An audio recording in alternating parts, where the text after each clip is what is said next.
A semana política fica marcada pelo facto do Chega ter votado a proposta do Partido Socialista acerca do fim das chamadas escutas. Bom, o Partido Social Democrata e o próprio CDS, Luís Montenegro, ou seja, o governo, tem alavancado a ideia, através dos órgãos de comunicação social, que isto não passa de uma coligação negativa entre o PS e o Chega para tentar governar à medida do Parlamento e em oposição ao próprio governo, e que isto é um acordo que existe entre o PS e o Chega. Vamos lá ver se nos entendemos. O Presidente André Ventura tem tido um posicionamento claro e demonstrado na televisão, e os meus colegas de bancada, que foram também a diversos programas nas várias estações de televisão, foram claros em relação a isso. Quem ler o programa do governo do Chega, e tem que deixar esta esquizofrenia de quando o Chega tinha um programa pequeno, diziam que o Chega não contemplava nada no seu programa, quando a ideia de ter o programa pequeno na anterior legislatura era ter a ideia macro que defendíamos para o país e depois desenvolver em apêndices conexos aquilo que era a nossa ideia referente às diversas áreas de atuação do governo e para toda o Portugal continental e ilhas.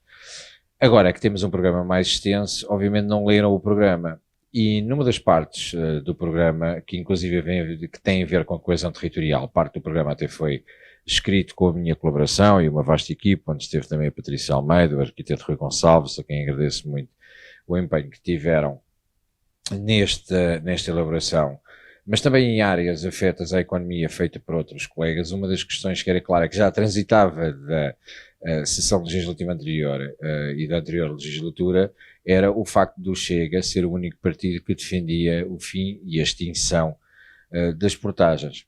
Para além disso, e vamos lá recordar as coisas como elas são, o Chega na anterior legislatura, inclusive, como forma de aumentar a coesão territorial e revitalizar os territórios de baixa densidade, ou seja, aqueles que têm menos população, o Chega apresentou, inclusive, um projeto de resolução na Assembleia da República que determinava que em Orçamento de Estado existia uma discriminação positiva para os territórios de baixa densidade e que a verba descentralizada do Orçamento de Estado para esses municípios até era maior do que proporcionalmente do que era para os municípios de maior densidade populacional, de forma a apostarmos no desenvolvimento, na inovação, na coesão territorial. A coesão territorial, obviamente, não se vê apenas com a questão das portagens, mas a coesão territorial é inevitável que a obrigue a levar pessoas para o interior. Um dos vetores inevitáveis para levar pessoas para o interior é gerar riqueza e é a existência de trabalho.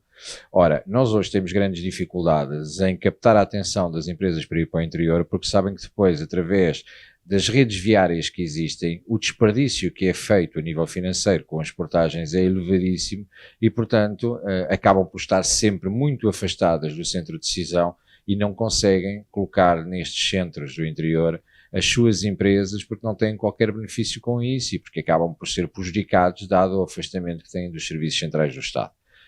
Ora, ajudar através das portagens é uma forma de compensação desta desertificação que é feita no interior, é uma forma de tentar alavancar o interesse das empresas para poder ir ao interior. Não será única e exclusivamente esta a medida, mas esta é uma das medidas, até porque os portugueses já pagam o imposto automóvel, os portugueses já pagam os IUC, já pagam as portagens, já pagam o imposto sobre os combustíveis, já pagam o imposto para mudar o nome do carro quando o compram, para mudar o nome do carro quando o vendem, para fazer os registros, etc, etc, etc. Portanto, ter um carro em Portugal claramente é um luxo e existem uma série de limitações financeiras e fiscais que são colocadas e honoradas em cima dos cidadãos. Já chega.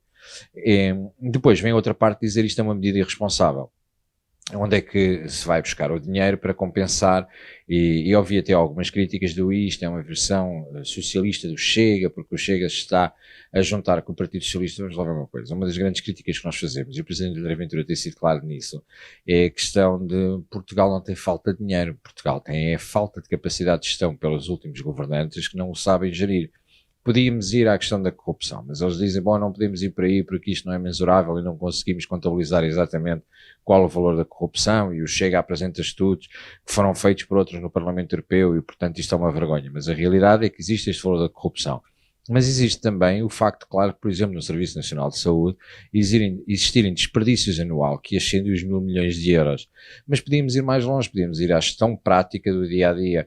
E o último Conselho de Ministros de António Costa aprovou honorar Portugal em mais de 270 milhões de euros, entre 270 a 310 milhões de euros, na compra de vacinas na luta contra a Covid, por causa do acordo da compra conjunta que foi celebrada por Ursula von der Leyen, que agora devia sair do Parlamento Europeu e que espero que não se mantenha com a responsabilidade de ser Presidente da forma como está, porque está a ser investigada pela Procuradoria Europeia. E, portanto, quando começamos a ver que são 300 milhões daqui, são mais 1.000 milhões da saúde, são mais a corrupção, quando começamos a perceber que se existisse uma boa gestão e uma gestão eficaz, não precisamos ir a medidas populistas, basta olhar para aquilo que é o excedente orçamental que, inclusive, o PS disse que tinha deixado. E agora parece que não existe excedente orçamental nenhum segundo o AD. Mas não podem ter andado a dizer aos portugueses que existia excedente orçamental e agora dizer que não existe excedente orçamental sem justificar, afinal, onde é que ficou o dinheiro. Portanto, é uma questão de boa gestão. Nós continuamos a interpretar que as portagens deviam acabar, que o interior está desertificado, que existe uma necessidade de, se temos um problema, inclusive, a questão da habitação. Nós no litoral temos um problema grave de habitação e de falta de habitação. No interior temos o inverso, temos habitação e não temos pessoas, porque não existem incentivos nem para as empresas nem para as pessoas irem para lá trabalhar, para terem uma noção. E isto pode ser pesquisado, venha o polígrafo, venha quem vier. Em Trás-os-Montes, existe uma zona que é classificada pelos responsáveis da Anacom como zona branca, ou seja, que não tem a conectividade com dados móveis. Isto obviamente afasta as empresas, isto obviamente afasta todos os trabalhadores, seja para teletrabalho ou seja para trabalharem localmente, porque não têm sequer rede de dados. E qual é a empresa que hoje consegue trabalhar sem rede de dados? Estas zonas brancas atingem cerca de 70% do território nacional. Mas focando na questão que eu estava a falar de Trás-os-Montes, o investimento para resolver a situação da zona branca em Trás-os-Montes são 12 milhões de euros. Para qualquer um de nós, 12 milhões de euros é muito dinheiro. Mas, no entanto, se formos ver as notícias e desafio-vos a pesquisar, existiram empresas que, na zona de Santarém, estiveram a alavancar a criação de insetos para a alimentação e que receberam do PRR 47 milhões de euros ainda no tempo de António Costa. Portanto, é uma questão de prioridades. E uma das questões que nós temos como prioridade é claramente terminar com as portagens. Dizer que tomámos esta decisão porque a quisemos tomar ao lado do Partido Socialista, não só é ignóbil fazer esta afirmação, como é ingrata, como é injusta, como não é politicamente séria, porque esta medida está descrita no nosso programa eleitoral. E o nosso programa eleitoral em relação à questão das portagens é bastante claro. Inclusive, no mandato anterior eu tinha sido candidato pelo Distrito de Setúbal e nós tivemos um posicionamento claro na redução das portagens das 2 pontes sobre o Tejo. Portanto, está claro o nosso posicionamento. Agora, pegando no exemplo das portagens, há um exemplo que é simples. A AD de facto vai no carro à frente, chegou primeiro à portagem, mas parece aqueles tipos que entraram na Via Verde e que depois, afinal, não têm Via Verde e ficaram com a cancela fechada. Façam o seguinte, saiam da frente, que atrás vem gente, e no carro de trás está o Chega, deixem-nos governar e deixem-nos passar a Via Verde, porque eles não sabem o que é que estão a fazer. Portanto, é só isso. Saiam da faixa da Via Verde, porque já percebemos que estão enganados e afinal nem sequer tinham o dispositivo. Não conseguem conduzir em condições. Nós levaremos o carro para a frente porque o condutor é André Ventura e não temos a mínima dúvida que ele sabe do que está a fazer. Eu tenho a palavra ao Sr. Deputado Bruno Nunes. Sr. Presidente de algumas bancadas, tenho a certeza de uma coisa. Respeitamos a liberdade, mas tal como o senhor em polos opostos, adoro malhar na esquerda.